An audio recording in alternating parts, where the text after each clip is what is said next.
Let's talk more about this now with prop master and armorer Dutch Merrick and our chief legal analyst Dan Abrams. Dutch, let me begin with you. First, let's talk about the gun Baldwin used, and as he walked everybody through it, his idea that he was simply pulling the trigger back and the hammer back, and when he let go, it went off. Talk about both those issues.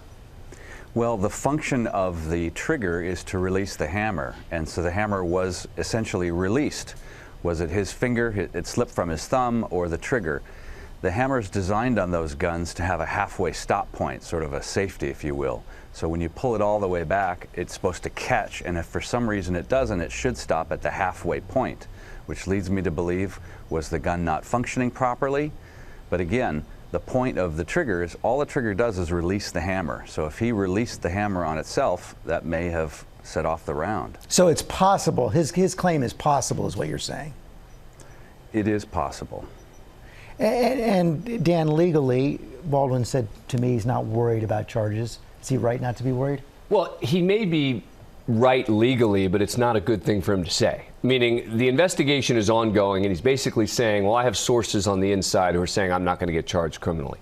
That's not what people on the inside want to hear publicly right now from Alec Baldwin.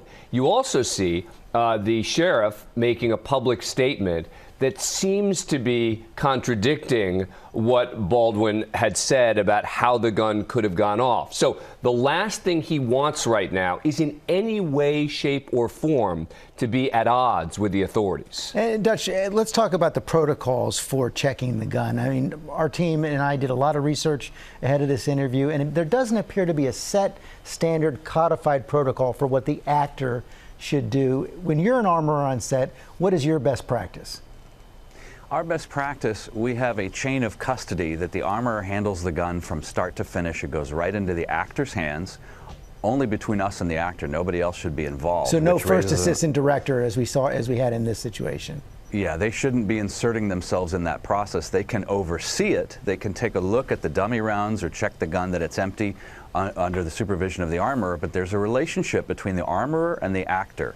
That relationship is in a way sacred because that actor puts their trust in the armorer, that the armorer is setting the gun properly for that scene and then making sure it's safe, and the armorer is telling them where to point it, when to put their finger on the trigger, how many rounds they're going to fire. It's a relationship that nobody should be inserting themselves into other than the armorer and the actor themselves. And then ultimately, is it the armorer's responsibility to make sure there is no real bullet in that gun?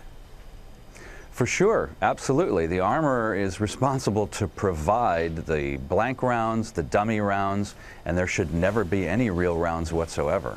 Where do you think this criminal investigation is going? Well, remember, so far Alec Baldwin is mostly talking about Alec Baldwin, the actor, and his role there. And as we've always talked about, if there's going to be any possible criminal charges here, and certainly with regard to any civil lawsuits, it's primarily going to be the producers, the people who, or the director, the people who allowed something. Criminal for them as well as civil? Potentially, yeah. I mean, that's what the investigation is. The investigation, look, I don't know there's going to be any criminal charges here, but the investigation is going to be into who allowed this to happen. How did it happen? And it's not just about Alec Baldwin, the actor, who was holding the gun. It's about who allowed that live round to get on the set and into that gun. Those are going to be the key questions. Dan, Dutch, thanks very much. Well, hey there, GMA fans. Robin Roberts here. Thanks for checking out our YouTube channel. Lots of great stuff here. So go on, click the subscribe button right over here to get more of awesome videos and content from GMA every day, anytime. We thank you for watching, and we'll see you in the morning on GMA.